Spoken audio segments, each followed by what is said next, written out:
Opa, e aí, beleza? Tudo bem? Tudo em paz? Como é que você tá? Seja bem-vinda, seja bem-vindo ao Filosofia, o nosso canal aí no YouTube, certo? Segue a gente no Instagram, @Filosofia. Ouça lá o nosso podcast no Spotify também, o Filosofia. Você não vai se arrepender de consumir esse conteúdo aí. Você não vai se arrepender de provocar sua inteligência com as coisas que a gente troca ideia, com as coisas que a gente expõe, com as coisas que a gente conversa, tá? Aqui na internet, aqui nos nossos canais de comunicação, beleza?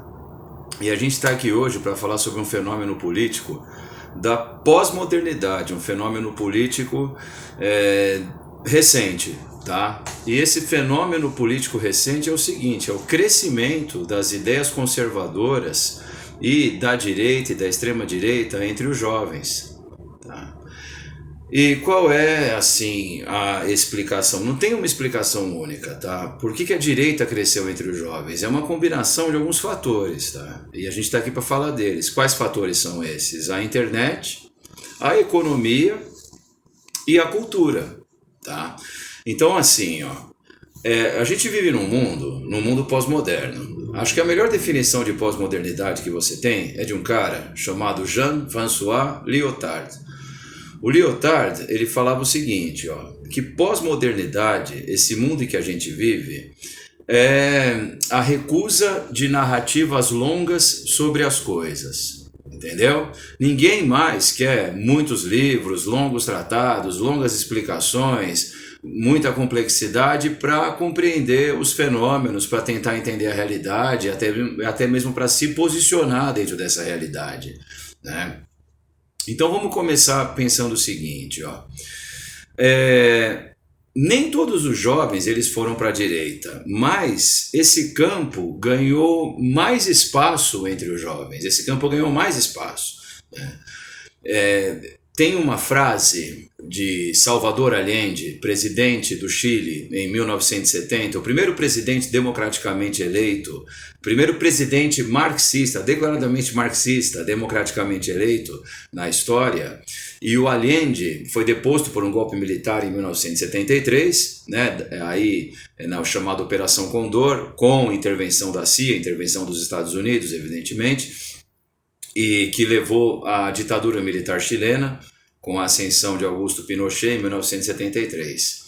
Mas o Allende ele tem uma frase, que ele fala assim, ó, ser jovem e não ser revolucionário é uma contradição biológica. E aí você pensa, para muitos jovens hoje, ser revolucionário, ser antissistema, é ser de direita, né? E aí você pensa, por quê? Porque assim, ó, acho que a primeira coisa para a gente pensar, essa geração, a geração Z, que nasceu nos anos 2000, é uma geração que está vivendo no Brasil o período de maior longevidade democrática da história, entendeu? E é uma geração que cresceu com o PT no governo, tá? De 2002 até 2016, né, até o golpe contra Dilma Rousseff, que vai derrubá-la em 2016, é uma geração que cresceu com o PT, entendeu?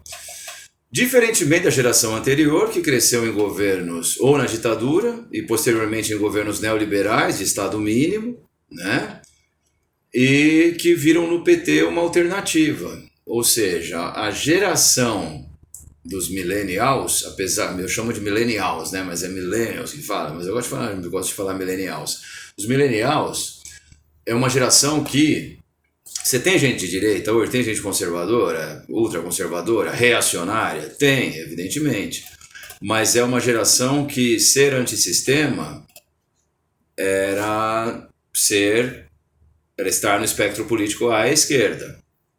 E aí se fala assim, por que a direita vai crescer entre os jovens, então, da geração Z? Não que você não tenha jovens de esquerda. E a grande maioria dos jovens de esquerda são jovens mulheres, entendeu? São jovens mulheres. Por quê? Porque, evidentemente, sofrem na pele com o machismo estrutural, a misoginia da nossa sociedade, essa maldita cultura red pill, né, e etc, etc. Então elas têm uma tendência, há uma tendência maior das mulheres da geração Z a serem de esquerda do que os homens. Tá? E isso tem muito a ver também com o discurso do machinho oprimido lá, do patriarcado ameaçado, lá dos babacas do Red Pill. Né? Mas olha, essa geração Z tem uma tendência maior ao conservadorismo porque é uma geração que cresceu consumindo política nas redes, entende? No TikTok, no YouTube, no Instagram. Então, é uma geração que está que cresceu cansada de narrativas longas sobre as coisas e cresceu consumindo política nas redes. Então, as redes elas mostram o quê? Conteúdos curtos, emocionais, e provocativos. E esses conteúdos curtos, emocionais e provocativos, eles tendem a viralizar mais. E a direita se adaptou melhor a esse formato, entendeu? E se adaptou a esse formato como? Com memes, com cortes, com uma linguagem mais assim, mais estética do que qualquer outra coisa, sabe? E essa coisa de ser antissistema para a molecada da geração Z, que tem uma tendência às ideias à direita, às ideias ultraconservadoras e tal. Estava vendo outro dia um dado, por exemplo, dizendo que você tem uma boa parte do eleitorado jovem que é a favor que é a favor do voto em Flávio Bolsonaro, você entendeu? Acreditando que ele representa o antissistema. Só que, pelo contrário, ele é a essência do sistema, do sistema neoliberal, do Estado mínimo, da mercantilização dos direitos sociais, né, e tudo mais. E essa coisa também de ser antissistema na democracia, ser antissistema na história do Brasil, tem muito a ver com a Operação Lava Jato. Tá? A Lava Jato foi uma operação concebida para implodir a indústria brasileira. Tá? Essa é a grande questão.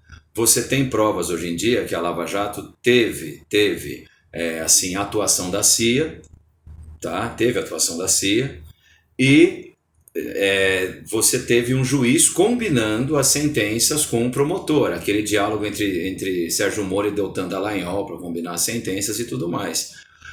E quem aqui não se recorda do William Bonner lá no Jornal Nacional, um duto de óleo aqui saindo dólares e dólares e eles falando da corrupção na Petrobras, a corrupção na empresa estatal, e isso ficou colado à imagem do PT para muita gente. Apesar de você ter gente de todos os partidos políticos envolvidos e mais pessoas da direita envolvidos no escândalo da Lava Jato, nos casos de corrupção na Petrobras, do que a esquerda.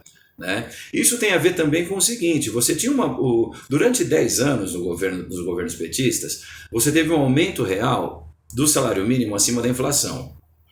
E isso, evidentemente, criou uma nova classe de consumidores em potencial. E isso também levou à ascensão de uma nova burguesia, de novos capitalistas. Quais capitalistas? A Odebrecht, a Camargo Correia, as construtoras que foram beneficiadas pelo PAC, lá do governo petista, pelo Programa de Aceleração do Crescimento. E a velha burguesia, a burguesia quatrocentona, que a galera, os economistas chamam de old money, né? Eles queriam implodir esses novos capitalistas, entendeu? Derrubar, né, evidentemente, esses novos capitalistas. Nem que para isso você precisasse sacrificar uma parte da economia, que é o que foi feito. Né? Então você tem a Lava Jato sendo trazida principalmente para implodir a indústria que estava em ascensão e principalmente os novos capitalistas do Brasil. Só que veja, ficou atrelado ao PT, entendeu? E aí muitos jovens, que evidentemente da geração Z que cresceram vendo isso e tudo mais, eles, começaram a associar a ser antissistema a ser a ideia de ninguém me representa, nenhum partido me representa. E aí vem uma figura como o Bolsonaro falando com memes, falando com cortes, e etc, etc. E boa parte da juventude vai, né, se identificar com esse sujeito, como se ele fosse um antissistema. Só que não, antes de ser presidente, ele ficou 27 anos no Congresso Nacional e não aprovou nada de bom para o povo. Você entendeu? Só que ele vai conseguir, evidentemente, sendo muito bem assessorado, conseguir construir essa imagem dele de antissistema, principalmente onde? Nas redes sociais, contanto que ele não participava de debate, né? Porque cada vez que ele ia num debate formal, discutir, debater ideias, ele não estava na forma de meme na rede social. E aí ele foi caindo nas pesquisas de opinião, contanto que ele parou de ir em debates depois do atentado contra ele lá em Juiz de Fora e tudo mais, né? Então, assim, sabe o que aconteceu também nas redes sociais?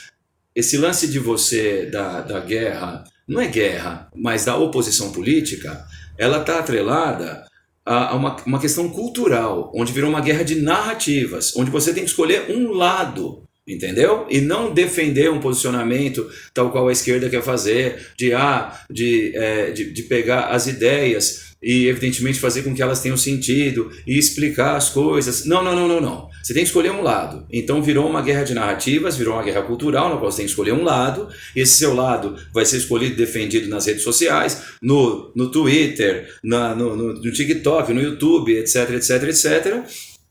E como você também tem uma questão que está associada à frustração econômica, entendeu? A frustração econômica, porque são jovens que não têm um emprego estável, que não conseguiram sair da casa de seus pais, que não têm renda o suficiente, tá?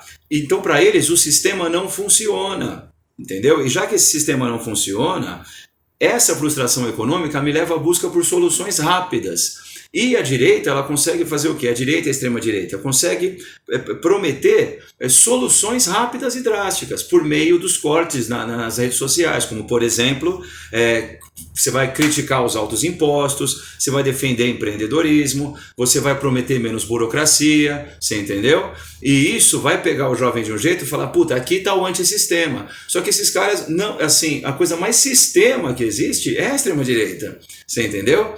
Porque eles estão lá sendo financiados por grandes corporações, por bilionários, por ruralistas, para manter o sistema sempre nas mãos de poucos privilegiados, né? Essa é a grande questão, para manter a renda cada vez mais concentrada. A democracia foi privatizada. A extrema-direita representa os interesses dos ruralistas, dos empresários. Os caras estão votando contra o fim da escala 6x1, por exemplo. E aí chegou ao ponto que você tem que chegar com um trabalhador hoje em dia e defender para ele mesmo a ideia de que ele precisa trabalhar menos. Entendeu? Por quê? Porque os influenciadores de direita, da extrema-direita, eles usam o humor, a ironia, a provocação e etc, e isso atinge muito a geração Z. Porque a geração Z, ela rejeita discursos formais, discursos institucionalizados, entendeu? Que é a resposta rápida, prática, imediata. E a direita soube fazer isso nas redes sociais, entendeu? Então, assim, eu acho que esse é o grande caminho, esse é o grande segredo para a gente entender por que houve uma tendência dos jovens em abraçar essas pautas da direita, da extrema-direita e se identificarem com isso, né? É necessário que a gente entenda uma coisa: influenciadores de direita, eles sabem utilizar muito bem do humor, da ironia e da provocação. E os jovens da geração Z, principalmente, eles rejeitam o discurso formal, o discurso institucionalizado, as longas narrativas para tentar explicar uma coisa. Então aí que eu acho que está a grande falha de comunicação da esquerda também nas redes sociais, tá? Então, obrigado pela sua presença, paciência e audiência aqui na nossa distinta plataforma de vídeos que é o Filosoféia. Siga a gente no Instagram, @Filosoféia, e no Spotify também, o Pobrecast Filosoféia. Até mais, tchau, tchau.